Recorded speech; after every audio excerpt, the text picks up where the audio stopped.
بسم اللہ الرحمن الرحیم۔ جب اللہ کسی عورت سے راضی ہوتا ہے تو اس کے جسم میں 8 نشانیاں ظاہر ہوتی ہے۔ 8 ایسی نشانیاں کہ اگر کسی عورت میں ظاہر ہو جائے تو وہ خوش ہو جائے کہ اس کا رب اس سے راضی ہو گیا ہے۔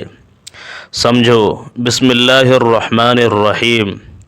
جب اللہ راضی ہوتا ہے تو 8 نشانیاں ظاہر ہوتی ہے۔ اللہ کی اپنے بندے سے محبت کی نشانیاں اگر کسی میں ایک نشانی بھی ظاہر ہو جائے تو سمجھ لینا کہ اللہ اس سے محبت کرتا ہے۔ ساتھ ہی آپ کو یہ بھی بتائیں گے کہ حضرت علی رضی اللہ تعالی عنہ نے فرمایا کہ عورت کو گالی دینا کیسا ہے اور اس کے ساتھ مار پیٹ کرنا کیسا ہے اور اس سے گھر میں کیا کیا اثرات پیدا ہوتے ہیں۔ محترم ناظرین، سب سے پہلی نشانی یہ ہے کہ اللہ پاک جس کو دین کی سمجھ عطا فرماتا ہے اور اسے دین سے جوڑ دیتا ہے تو اسے اپنا محبوب بنا لیتا ہے۔ حضرت عبداللہ بن مسعود رضی اللہ تعالی عنہ سے مروی ہے کہ رسول اللہ صلی اللہ علیہ وسلم نے فرمایا کہ اللہ پاک تمہارے درمیان اخلاق کو بھی اسی طرح تقسیم کرتے ہیں جس طرح رزق کو تقسیم کرتے ہیں۔ اللہ پاک دنیا اس کو بھی دیتے ہیں جو اللہ کا پیارا ہو یا نہ ہو، لیکن دین کی سمجھ اللہ پاک صرف اسے دیتے ہیں جو اللہ کا محبوب ہوتا ہے۔ عبادت کی محبت، قرآن کی محبت، اللہ کی محبت، اللہ کے ذکر سے محبت، رسول اللہ صلی اللہ علیہ وسلم پر درود و سلام بھیجنے کا شوق اور تڑپ، یہ وہ چیزیں ہیں جو اس بات کی نشانی ہے کہ اللہ نے اسے بہت محبوب بنا لیا ہے۔ دوسری نشانی یہ ہے کہ رسول اللہ صلی اللہ علیہ وسلم نے فرمایا کہ اللہ جسے اپنا بنا لیتے ہیں تو پھر اس پر تھوڑی سی آزمائش بھی ڈالتے ہیں، یعنی اللہ پاک یہ دیکھنا چاہتے ہیں کہ میرا بندہ میرے فیصلے پر راضی بھی ہوتا ہے یا نہیں۔ جو راضی ہو جائے اللہ پاک اسے دنیا میں بھی راضی کرتے ہیں اور آخرت میں بھی راضی کریں گے۔ لیکن جو اس وقت بد اخلاقی کا شکار ہو جائے اور یہ کہنے لگے کہ میرے ساتھ یہ کیا ہو گیا، میں تو نماز بھی پڑھتا ہوں اور قرآن کی تلاوت بھی کرتا ہوں، پھر مجھے بخار کیوں آ گیا یا مجھے فکر کیوں ہو رہی ہے، تو ایسا نہیں سوچنا چاہیے۔ حضرت بلال حبشی رضی اللہ تعالی عنہ سے کسی نے پوچھا کہ آپ تو بڑی توحید کی باتیں کرتے ہیں تو آپ کو اتنی سخت مار کیوں پڑی؟ آپ رضی اللہ تعالی عنہ نے فرمایا کہ تم بھی تو بازار جا کر برتن خریدنے سے پہلے اسے بجا بجا کر دیکھتے ہو کہ مٹی صحیح طرح پکی ہے یا نہیں۔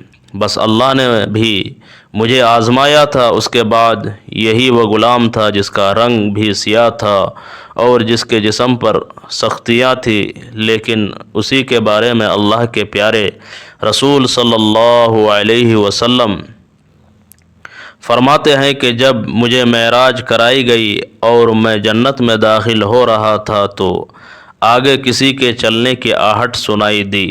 میں نے حضرت جبرائیل علیہ السلام سے پوچھا یہ کون ہے؟ جواب ملا کہ یہ بلال حبشی ہیں جو آپ کے آگے آگے چل رہے ہیں۔ حضور پاک صلی اللہ علیہ وسلم جب واپس تشریف لائے تو حضرت بلال رضی اللہ تعالی عنہ سے پوچھا کہ تم کون سا عمل کرتے ہو؟ حضرت بلال حبشی رضی اللہ تعالی عنہ نے فرمایا کہ آپ ہی نے فرمایا تھا کہ ہر وقت باوضو رہا کرو، اس لیے میں ہمیشہ باوضو رہتا ہوں، اور جب بھی وضو ٹوٹ جاتا ہے تو فوراً نیا وضو کر لیتا ہوں، اور وضو کرنے کے بعد 2 رکعت نماز بھی پڑھ لیتا ہوں۔ چلتے زمین پر ہیں لیکن قدموں کی آہٹ جنت میں سنائی دیتی ہے۔ اس لیے آزمائش اللہ پاک کی محبت کی دوسری نشانی ہے۔ اس لیے اگر کسی کو فکر یا پریشانی ہو تو اس کا مطلب یہ نہیں کہ اللہ ناراض ہے، بلکہ اللہ اپنے پیاروں کو ہی آزماتا ہے۔ تیسری نشانی بہت ہی خوبصورت نشانی ہے، جس سے معلوم ہو سکتا ہے کہ اللہ پاک کس سے راضی ہے اور کس سے محبت کرتے ہیں۔ جب اللہ کسی بندے سے محبت کرتے ہیں تو اس کے لیے خیر اور بھلائی کے راستے کھول دیتے ہیں۔ حدیث میں آتا ہے کہ جب اللہ کسی سے محبت کرتے ہیں تو حضرت جبرائیل علیہ السلام کو فرماتے ہیں کہ میں اس بندے سے محبت کرتا ہوں، تم بھی اس سے محبت کرو۔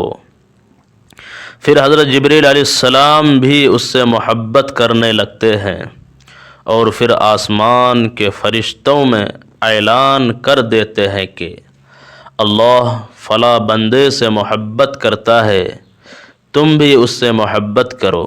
اس کے بعد زمین والوں کے دلوں میں بھی اللہ اس بندے کی محبت ڈال دیتے ہیں۔ حضرت عبداللہ بن عباس رضی اللہ تعالی عنہ فرماتے ہیں کہ جب نیکیاں قبول ہو جاتی ہیں تو انسان کے جسم میں 5 نشانیاں ظاہر ہوتی ہے۔ پہلی نشانی یہ ہے کہ اس کے چہرے پر ایک خاص نور اور رونق آ جاتی ہے اور وہ خوش مزاج اور مطمئن نظر آتا ہے۔ دوسری نشانی یہ کہ اس کا دل روشن ہو جاتا ہے اور وہ ہمیشہ اللہ کی رحمت سے امید رکھتا ہے۔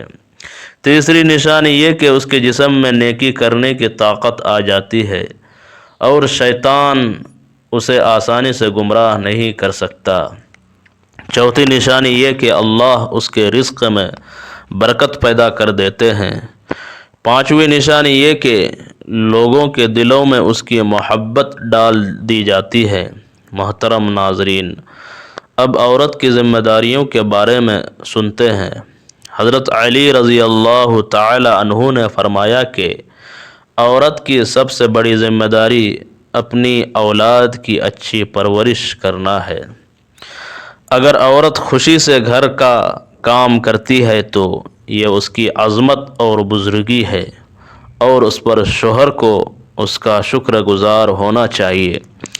رسول اللہ صلی اللہ علیہ وسلم سے روایت ہے کہ جب عورت گھر کا کام کرتی ہے تو اللہ فرشتوں کو حکم دیتے ہیں کہ جب تک یہ عورت کام کرتی رہے اس کے لیے عبادت لکھتے رہو، لیکن اگر کوئی مرد اپنی بیوی پر ظلم کرتا ہے اور اسے تکلیف دیتا ہے تو قیامت کے دن اس سے سخت حساب لیا جائے گا۔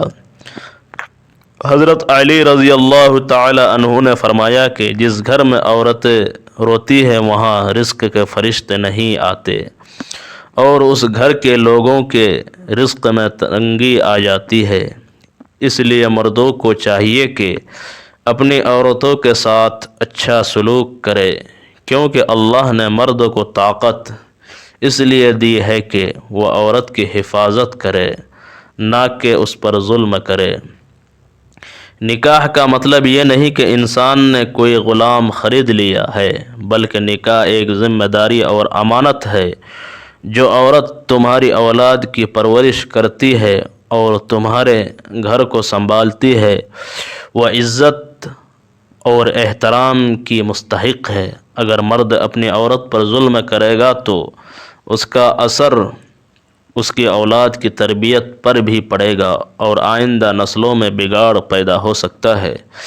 اللہ تعالیٰ سے دعا ہے کہ وہ ہمیں دین حق پر چلنے کی توفیق عطا فرمائے اور ہماری اولاد کو ہمارے لیے رحمت بنائے۔ آمین۔